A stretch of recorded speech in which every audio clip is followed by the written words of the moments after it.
할렐루야. 한 주간 또 잘 지내셨는지요? 요즘에 한국에 코로나 이거 바이러스가 또 다시 심해지고 있어요. 그래서 좀 많이 다들 힘들어하는 상황에 있는데 어, 대만은 어떨지 모르겠네요. 뭐 여튼 잘 조심히 어, 몸 건강하시고 잘 관리하시길 바래요. 어떻게요? 12층 예배가 잘 적응되고 있나요? 이게 참 쉽지 않은 것 같은데, 여튼 뭐 12월 그냥 전도사님 그냥 듣기로만요. 뭐 12월에 뭐 끝난다고 하는 것 같아요. 예, 빨리 끝났으면 좋겠어요. 그래서 여러분이 다시 신나게 찬양할 수 있게 그런 예배 처소로 돌아갔으면 좋겠어요. 그러니까 예배 처소가 참 중요한 것 같아요. 네. 어떠한 예배 처소에 가서 예배를 드리게 되면 조용하게 드려야 되는 곳으로 가면 조용하게 드리고 신나게 드리는 곳으로 갈 수 있으면 신나게 드리는 것처럼 근주자적 금묵자흑이라고 고사성어가 있어요. 대만에서 공부하는 여러분은 진주저츠 진모저헤이라는 말을 들어본 적이 있을 거예요. 이 말은 붉은 것을 가까이 하는 사람은 붉게 물들고 검은 묵을 가까이 하는 사람은 검게 물든다라는 뜻이에요. 이처럼 사람은 더불어 살아가면서 자신도 모르는 사이에 다른 사람과 영향을 주고 받으면서 살아요. 그래서 어떤 사람과 가까이 지내는지의 문제는 내 마음과 행동에 영향을 주는 중요한 문제이기도 합니다. 오늘 데살로니가 교회를 살펴보니 교회에 나쁜 영향을 퍼뜨리는 사람들이 생겨났어요. 어떤 사람들이 무슨 나쁜 영향을 퍼뜨렸을까요? 말씀을 함께 들어보세요. 마게도냐의 중심이 도시였던 데살로니가 현재는 어딜까요? 그리스입니다. 그리스가 데살로니가예요. 참 신기한 지식이죠. 또 하나 성경을 보면서 우리는 배울 수가 있어요. 여기 그리스에는 예수님을 믿는 사람들이 없었어요. 바울 일행이 전도 여행을 하던 중 이곳에 복음을 전하여 믿는 사람들이 점점 많아지게 되었지요. 비록 지금 바울은 멀리 떨어져 있지만 데살로니가 교회에 예수님을 믿는 사람들이 점점 많아진다는 소식을 듣고 매우 기뻐했어요. 여기까지가 지난주에 들은 데살로니가 전서의 이야기예요. 그런데 이렇게 칭찬을 받고 또 신앙의 본이 되었던 데살로니가 교회에 문제가 생겼어요. 예수님의 재림, 즉 다시 오겠다는 약속하신 예수님의 말씀을 오해한 사람들이 생겨난 거죠. 예수 그 사람들은 잘못된 말씀을 사람들에게 가르쳤어요. 성경은 분명히 예수님께서 언제 다시 오실지 알 수 없다고 가르쳤어요. 마태복음 24장 36절을 보면 이렇게 나와 있어요. 그렇지만 그들은 예수님이 다시 오실 날이 임박했다고 가르쳤어요. 정말 말도 안 되는 일이죠. 왜냐하면 여태까지 주님은 다시 재림하지 않았기 때문이에요. 예수님이 재림을 하셨으면 우리가 살아가는 생활은 모두 의미가 없으니 열심히 일할 필요도 없고 공부할 필요도 없고 일상을 부지런히 살 필요도 없다며 사람들을 혼란스럽게 했지요. 그들은 매일매일 일도 하지 않고 빈둥거리면서 놀기만 해서 돈을 벌 수가 없었고 제대로 된 생활을 할 수도 없었어요. 또한 그들은 음식을 먹는 일조차 다른 사람들이 먹는데 적당히 끼어들어 먹으면서 이웃에게 부담을 주었을 뿐만 아니라 오히려 불평하고 말썽만 일으키게 되었지요. 바울은 멀리서 데살로니가 교회가 이런 거짓된 사람들 때문에 혼란을 겪고 있다는 이야기를 들었어요. 그러나 바로 갈 수 없었던 바울은 편지를 써서 믿는 사람들이 어떻게 살아야 하나님이 기뻐하실지 얼른 가르쳐 주어야겠다고 생각했어요. 그러면서 무슨 그 편지를 썼냐면 누구든지 일하기 싫어하거든 먹지도 말게 할라라고 데살로니가 후서 3장 10절에 이렇게 기록했어요. 바울은 하나님이 주신 직업과 일들을 성실하게 하고 생계를 스스로 잘 감당하며 살아가야 한다고 가르쳤어요. 게으르고 빈둥거리며 자신의 생활을 책임지지도 못하고 다른 사람에게 폐를 끼치는 것은 옳지 않다고 분명하게 지적을 하였죠. 그리고 바울 자신이 데살로니가에 있을 때 어떻게 살았는지를 기억해 보라고 말했어요. 바울은 밤낮 열심히 수고하며 장작 만드는 일을 했어요. 그렇게 번 돈으로 생계를 꾸리고 여러 지역을 돌아다니며 부지런히 복음을 전했지요. 그렇게 보여준 모습을 본보기로 삼아 주님이 오실 때까지 주신 이 일들을 성실하게 바르게 하면서 살아야 한다고 가르쳤어요.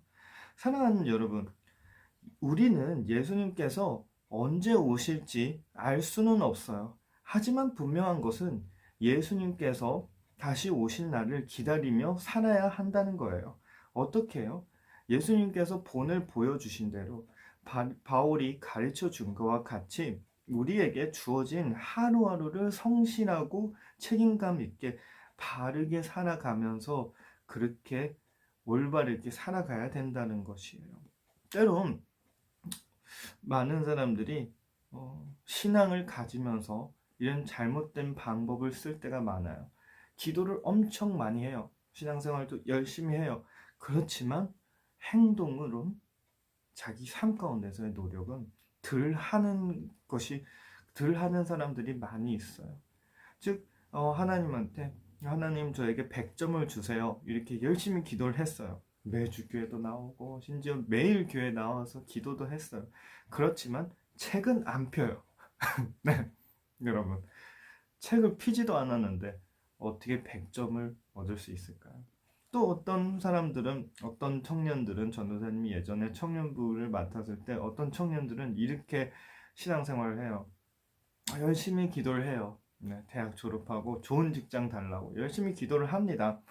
네, 대학 졸업할 때까지 열심히 기도했어요. 전도사님도 와, 이렇게 4년 내내 기도했는데 기도 응답을 받겠다. 그렇지만 문제가 있어요. 졸업을 하고 기도도 계속하고 교회 봉사도 너무 열심히 하는데 이력서는 안 내요. 그리고 수많은 조언들을 주었는데 준비를 하나도 안 해요.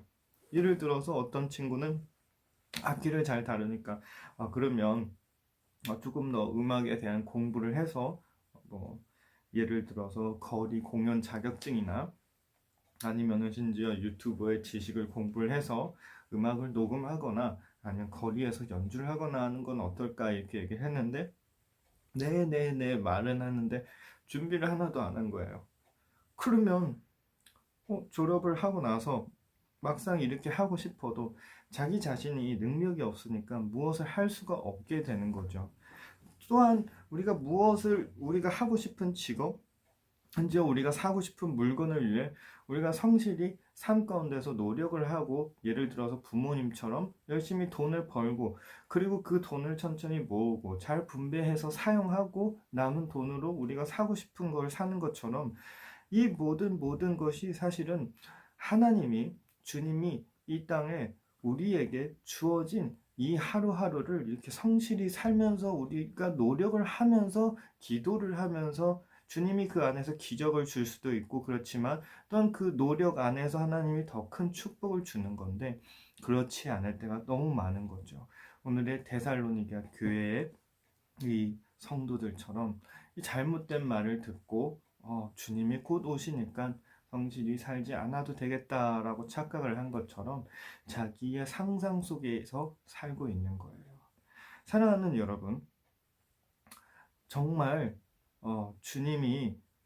주님을 잘 믿고 그리고 믿음이 좋은 사람은 때론 교회 활동을 열심히 하는 것도 중요해요. 때론 교회 열심히 나와서 그리고 또 교회를 사랑하고 그리고 또 하나님을 사랑하는 것도 참 중요합니다. 그렇지만 때론 우리의 믿음이 부족할지라도 때론 우리의 행동이 부족할지어도 우리가 삶 속에서 주님이 우리에게 주신 학생이란 직업에 주님이 우리에게 주신 부모라는 직업에 주님이 우리에게 주신 직장인이라는 직업에 그 자리에서 성실히 하루하루를 살아간다는 것이, 그것도 또한 참으로 믿음이 성숙한 그리스도인이라고 전도사님은 생각합니다. 왜냐? 나는 예수님을 믿기 때문에 내 삶 속에서 비록 내 믿음은 부족하고 많은 봉사를 할 때 좀 부족하지만, 그렇지만 나는 나의 삶 속에서 늘 최선을 다하고 있다는 것은 주님이 우리에게 주신 그 삶을 소중히 여기고 소중하게 생각하고 또한 그 삶을 귀하게 느끼고 있다는 것입니다. 여러분, 주님은 언제 오실지 모릅니다. 그렇지만 그것을 대비해야 됩니다. 그 대비하는 건 우리가 열심히 신앙생활을 하면서 또한 우리 삶 가운데서 우리에게 주어진 삶을 성실함과 바르게 살아가는 것이 또한 믿음의 중요한 한 골이라고 생각합니다. 다시 오신 예수님께 그동안 내 말을 지키며 성실하게 살았구나라고 칭찬을 받을 수 있도록 멋진 그리스도인의 모습으로 살아가고, 또한 우리 삶 가운데서 아름다운 열매들이 풍성하게 나타날 수 있기를 주님의 이름으로 축복합니다. 그럼 오늘 말씀은 여기까지 마치고 기도하겠습니다. 주님 감사합니다. 주님 사랑합니다. 또한 한 주간 우리를 지켜주셔서 감사드립니다.